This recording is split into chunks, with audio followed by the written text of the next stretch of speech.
ಶಿರಸಿಯಲ್ಲಿ ಆರಂಭವಾಗಲಿರುವ ಸಂಚಾರಿ ಪೊಲೀಸ್ ಠಾಣೆಗೆ ಕಾರವಾರದಲ್ಲಿ ಚಾಲನೆ ನೀಡಿರುವ ಗೃಹ ಸಚಿವರಾದ ಜಿ ಪರಮೇಶ್ವರ್ ಮಾತನಾಡಿ, ನಾನು ಸಂಚಾರಿ ಠಾಣೆಯನ್ನು ಅತ್ಯಂತ ಸಂತಸದಿಂದ ಚಾಲನೆ ನೀಡಿದ್ದೇನೆ. ಜನರು ಇದರ ಪ್ರಯೋಜನ ಪಡೆದುಕೊಳ್ಳಬೇಕು. ಇದೇ ರೀತಿಯಾಗಿ ಶಾಸಕ ಭೀಮಣ್ಣ ಟಿ ನಾಯ್ಕ ಅವರು ಕೂಡ ಜನಪ್ರಿಯ ಶಾಸಕರು. ಸಮಯದ ಒತ್ತಡದಿಂದಾಗಿ ಶಿರಸಿಗೆ ಬಂದು ಚಾಲನೆ ನೀಡಲಾಗಲಿಲ್ಲ. ಠಾಣೆಯ ಪ್ರಯೋಜನವನ್ನು ಸ್ಥಳೀಯರು ಪಡೆಯಬೇಕು ಎಂದರು. ಈ ಸಂದರ್ಭದಲ್ಲಿ ಶಾಸಕ ಶಿವರಾಮ್ ಹೆಬ್ಬಾರ್ ಅವರು ಉಪಸ್ಥಿತರಿದ್ದರು. ಗೃಹ ಮಂತ್ರಿ ಜಿ ಪರಮೇಶ್ವರ್ ಅವರು ಕಾರವಾರದಲ್ಲಿ ಶಿರಸಿಯಲ್ಲಿ ನೂತನವಾಗಿ ಕಾರ್ಯಾರಂಭ ಮಾಡಲಿರುವ ಸಂಚಾರಿ ಠಾಣೆಗೆ ವೆಬ್ ಮೂಲಕ ಚಾಲನೆ ನೀಡಿದರು. ಈ ಸಂದರ್ಭದಲ್ಲಿ ಜಿಲ್ಲಾ ಉಸ್ತುವಾರಿ ಸಚಿವ ಮಂಕಾಳ ವೈದ್ಯ, ಶಾಸಕ ಭೀಮಣ್ಣ ನಾಯ್ಕ್, ಜಿಲ್ಲಾಧಿಕಾರಿ ಲಕ್ಷ್ಮೀಪ್ರಿಯಾ, ಎಸ್ಪಿ ಎಂ ನಾರಾಯಣ್ ಉಪಸ್ಥಿತರಿದ್ದರು. ಇದರೊಂದಿಗೆ ಶಿರಸಿ ನಗರದ ಜನರ ಬಹುವರ್ಷಗಳ ಕನಸು ಈಡೇರಿದಂತಾಗಿದೆ. ವರದಿ ಅನು ಹೊನ್ನಾವರ. ಬಹಳ ಸಂತೋಷದಿಂದ ಈ ಟ್ರಾಫಿಕ್ ಸ್ಟೇಷನ್ ಅನ್ನ ಉದ್ಘಾಟನೆ ಮಾಡ್ತಾ ಇದೀವಿ ಇವತ್ತು.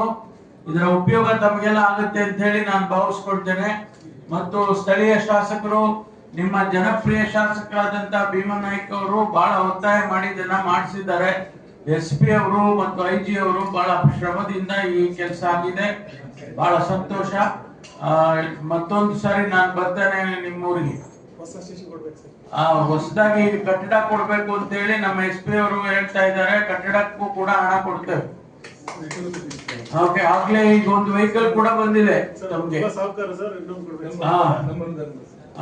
ಈಗ ಭೀಮನಾಯ್ಕ ಅವರು ಅವರ ಸ್ವಂತ ಅನುದಾನದಿಂದ, MLA ಅನುದಾನದಿಂದ ಕೊಟ್ಟಿದ್ದಾರೆ. ಇನ್ನೊಂದು ಸ್ವಂತ ಕೊಡ್ತಾರೆ.